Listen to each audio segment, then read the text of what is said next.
if somebody's trying to come in and do large-scale water extraction? What can you do to fight them? I would do it carefully. I really would get some really good legal help, and some legal help that really understands the groundwater law in the state of Maine. But I would be very, very careful about it. You know, at first I thought that that would be the answer, find the right ordinance. But, you know, they know how to go around ordinances very easily. And you really need to find exactly the right wording in this ordinance. As far as the rights-based ordinance, if what we're saying that's more of a constitutional ordinance, and in this town of Wells, we had a fear tactic used by the corporations that came in and told every business, if you go out and support that ordinance that's going to stop the pumping of water, you are hurting all corporations in this town. That is not a true statement. That is a fear tactic that was run by Nestle. We as an organization, and I'm part of protecting our water and wildlife resources, we have gone down to help and work with the Wells organization, saying we would rewrite that ordinance to say it was not for corporations, so it could not be twisted. Quite honestly, in this state, as long as they get a permit from the state to pump water, there's nothing in the regulatory system that you're going to do to stop them. They're going to come back time and time and time again to change that ordinance and the restrictions and the quantities to say the constitutional-based ordinance, which we call a rights-based ordinance, says that things go back to the town, to the citizens of the town, and it is the people in that town that makes a decision of what happens to their water and the community. But what they did in Freiburg was they corrupted the process. They changed the process, they put in the people they had to put in, they worked town meeting. From a town of 3,500, less than 100 people show up at town meeting. So the people had stood up and tried to change the process, and then they're saying that that doesn't work. In our neck of the woods, they've long been in there with a long-term plan, and no matter what we did at the planning board level, they steamrolled. The town was sued 5 times. The people now face huge legal bills that we don't have the money to pay. And the town didn't stand up for its citizens because they'd already corrupted those in power. Because Freiburg's immediate issue was not a water issue, had nothing to do with water. It had to do with 35,000 truck trips a year going through the communities in that area. And not on the roads that Nestle told us they were going to be running on, because everybody has seen them on the roads that aren't on the roads that they officially say they run on. And it's that kind of thing. And they say, well, call us and let us know if there's traffic violations. Well, there have been old ladies that have almost been run down. There have been cars that have almost been run off the roads. Those aren't water issues. Those are trucking industry issues. Those are other issues. So what did they do in Freiburg? They put somebody on the planning board that is a lawyer, has his master's in public administration, has been a lobbyist in Washington, and was a lobbyist and president of the National Private Truck Council. Truck Council. That then put, because of a flaw in an ordinance and a flaw in the process from 1985 when the comprehensive plan was developed, there was a flaw that the land use ordinance, which was supporting what the comprehensive plan said, which was a state mandated document, there was nothing to tie the two together, which is why Nestle won in law court. So if your town does not have the tie of the comprehensive plan to your land use ordinance, you better get it in line, because what that says is the law court has upheld any trucking facility in a rural, residentially zoned area. So go back, do your research, and see what you can do to tie those loose ends up, because they've got hundreds of powerful lawyers getting paid lots of money for work that we don't even know that's being done. And it's the communities where our democracy, the flame of our democracy is held in our communities, and this is a direct assault on our democratic institutions, in my opinion. And that goes all the way to the state.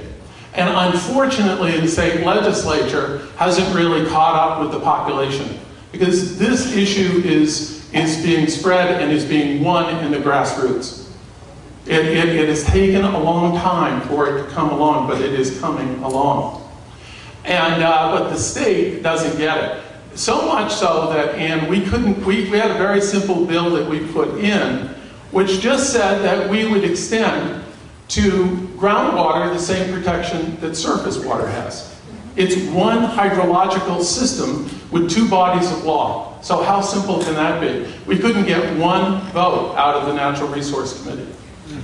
Not one vote to get it out onto the floor where we could have had a great debate about it. It is really corrupting our process here in the state of Maine, right from a community like Freiburg or Shapley or Kennebunk and all the way to Augusta. In today's Kennebec Journal and Morning Sentinel and yesterday's full-page ads by Paul and Spring in those papers yesterday and today, basically saying, in effect, don't pay attention to what they're talking about in Waterville. They didn't say that, but the ads are basically saying, we are about jobs, we are about good things for Maine, don't believe what you're hearing. That's what the ads are about. So we're getting some attention, and we need more. We're working on that. We're working on it. We're working on that. They give them perks. I was up there, I was told that by some of the reps that are there, so. One of the things that they do is, yes, they do bring money. In 2006, in September, they brought $10,000 in two different times, $20 total $1,000 that they contributed to the Democratic State Committee. I'm a Democrat, mind you. And they contributed to the Democratic State Committee. But they don't stop just there. They contribute also to the Republican State Committee. They contribute to the legislative political action committees, the so-called leadership PACs. They contribute money there. But the other thing that's really insidious is that they hire people for a good chunk of time until we made it so hot that he had to leave. The governor's brother was their lead lobbyist, okay? And then he had to leave. And then, and their chief lawyer for Nestle in the state. He does everything that you can imagine when it comes to legal strategy for them. Knows and understands the law very well because for about 20 years, he was the Deputy Attorney General for the Natural Resource Division of the Attorney General's office. And here's what happens when you, and I might also add that the former chair of LURC, where of course there's a lot of water in the land use, in the unincorporated townships, and she is the former chair for 8 years, is one of their governmental relations people. As a matter of fact, she's leading that effort. They hired a guy by the name of Frank Luntz. Frank Luntz was the guy who brought who was brought to Washington by Newt Gingrich and came up with the Contract for America. He came up here shortly after we caused the fuss, where they came up with this idea: Maine doesn't need more taxes, Maine needs more jobs. And that was the wordsmithing that they came up with. So they're very, very expert in these areas. And when I went to talk to the Department of Conservation about the contract, the 50-year contract that Nestle has to extract water from Rank Pond State Park, which hardly nobody knew about, and I went to talk to them.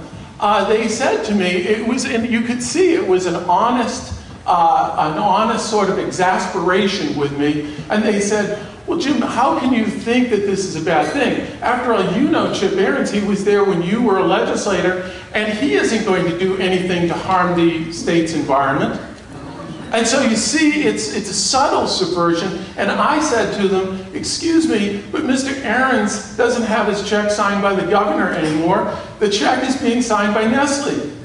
And so then I asked for a copy of the Rank Pond contract, and they told me, and again in this sort of innocent, honest, naive, stupid way, they said, well, Jim, we can't really give you a copy of the contract because we have a gentleman's agreement with Nestle not to make it available to and public. Wow. The money flows downhill. The money flows into communities through donations, through buying off the school district, buying off these people, that and they have their own people in the communities, working the communities, saying, oh, rescue needs air packs? Good, we'll give you $100,000. We'll give you $2,500 for that sign in front of the fire station. And the money just keeps coming and coming and coming, and the communities who are cash-strapped are saying, wow, this is a really good idea, as opposed to looking at it as to what it actually is, a buy-off. There are a lot of people who've been involved in fighting this water battle all across the state. And they're here from Freiburg, and they're here from Rangeley and Kingfield and Kennebunk and Shapley and Newfield and the mid part of Maine. And I would really appreciate it if, perhaps they could stand up and take a hand from everyone.